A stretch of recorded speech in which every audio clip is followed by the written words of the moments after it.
Hello, I'm Sebastian Andrew. Happy Friday. Today you get me unadulterated because I really don't give a crap. Um, TikTok has finally gone to 30-minute videos, so now I can cross post between the two platforms and try once again to raise my follower level there as well as raise it here. So this ought to be fun. Um,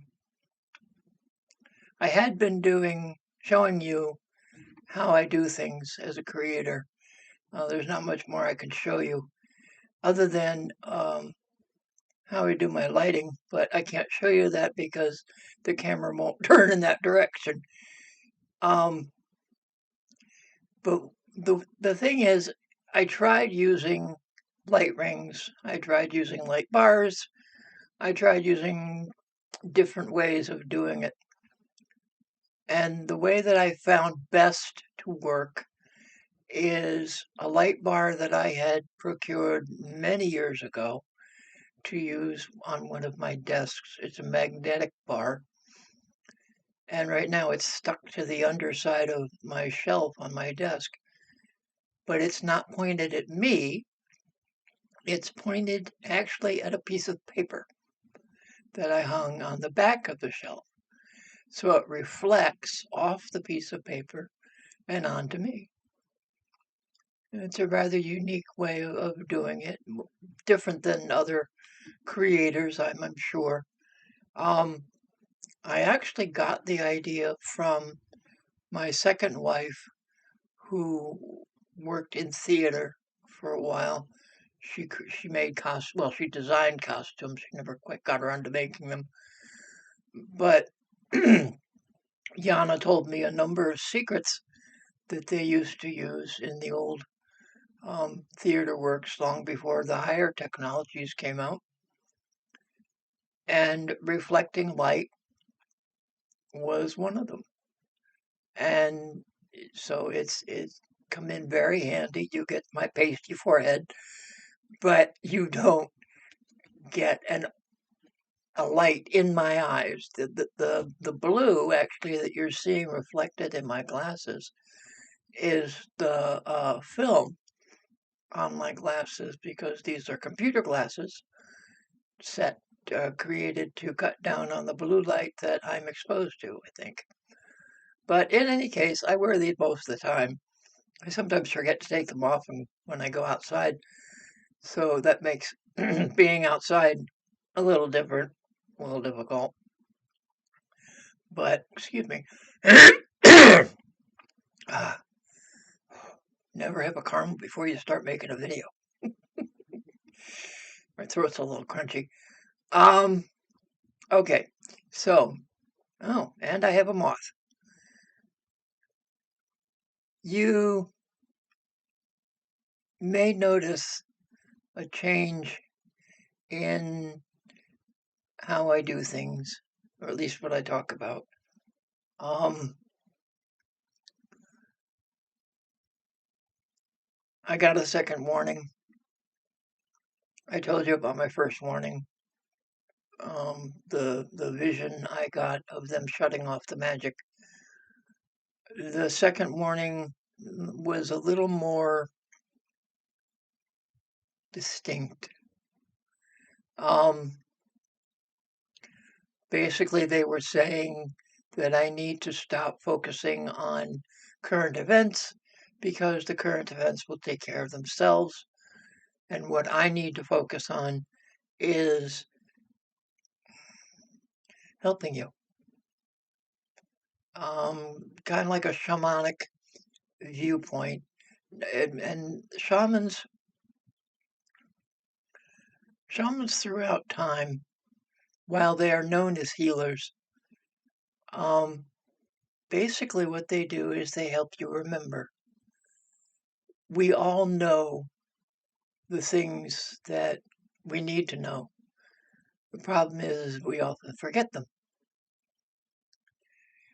And a shaman's aspect one of the shaman's jobs is to help you remember. And I've been trying to do that for the last, however many months I've been at this.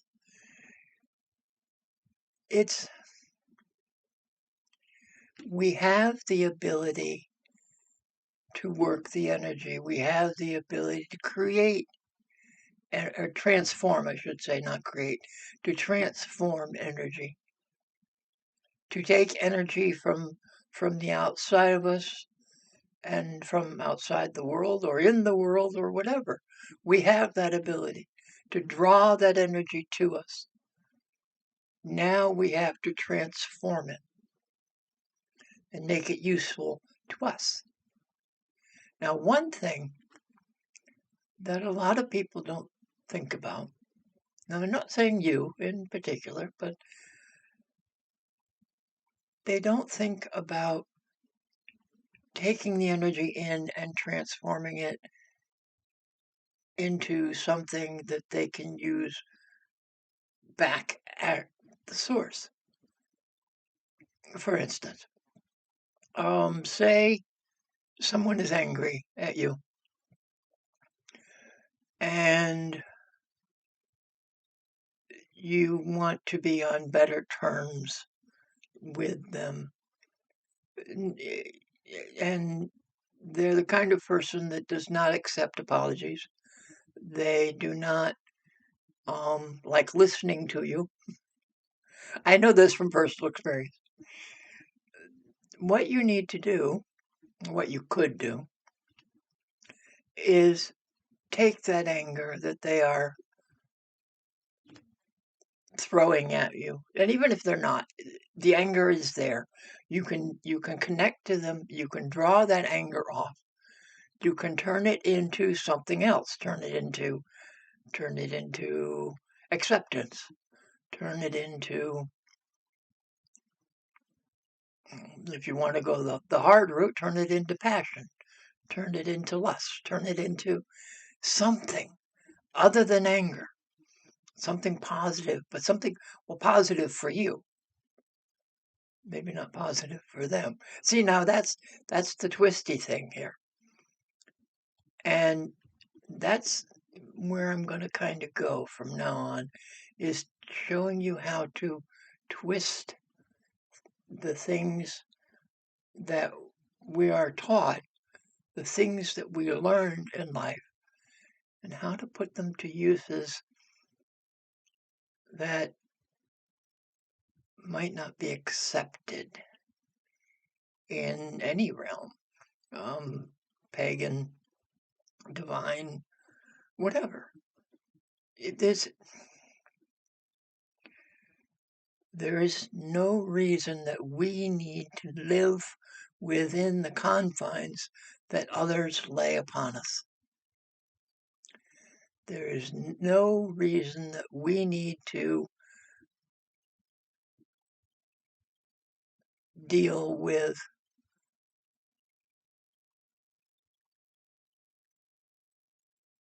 that kind of energy. And it's a little bit scary because we have always lived within these confines. We have always lived within these rules. And it's the same thing I've been saying to you for a while. Why do we have to go by something the way someone else says we need to? Why do we need to work the magic the way someone else says? Why does my light keep changing like that? I don't know. I don't know. That's in the camera. That's not, the light's not flashing. So, maybe my camera's going bad. That would be, anyway, deal with it. We don't need to live, to work, to be energized the way other people, other beings, other spirits say. Now, it would be brighter, possibly, to do things as the deity spirits suggest, which is why I'm taking the warnings seriously. I do not want the magic shut off. I do not want my access to magic and to energy to disappear. I don't want my own energy to disappear. And I see what they're saying about focusing less on current events. Current events create a sense of anxiety in me that I don't need. I mean, I'm crazy enough as it is. I don't need further anxieties. So, you know, the stuff that's going on in the world beyond my world is going to happen anyway. Unless you're a part of it, unless you're in that space where the conflicts are taking place.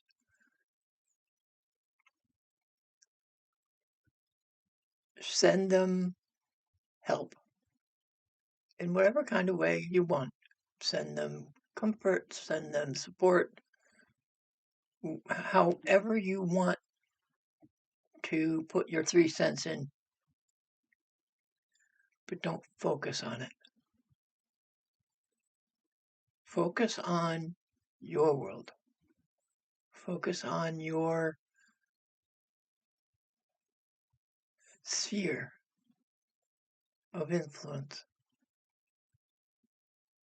Focus on that. Focus on the sphere around you, however big it may be. Feet, miles, planets, whatever sphere you feel that you can work in, do that. Work within your sphere. And your sphere can be and change constantly. It can be anything and change. So you have a sphere. I'm going to say I have a sphere right now the size of the building I live in. Okay. So I can connect to the other people in the building, draw their energy, use their energy for my work. If I want, I can expand my sphere to the city that I live in, or I can contract it to right around me. The idea is, though, that the larger the sphere, the bigger the community, the bigger the dots for you to connect to, the bigger the amount of dots.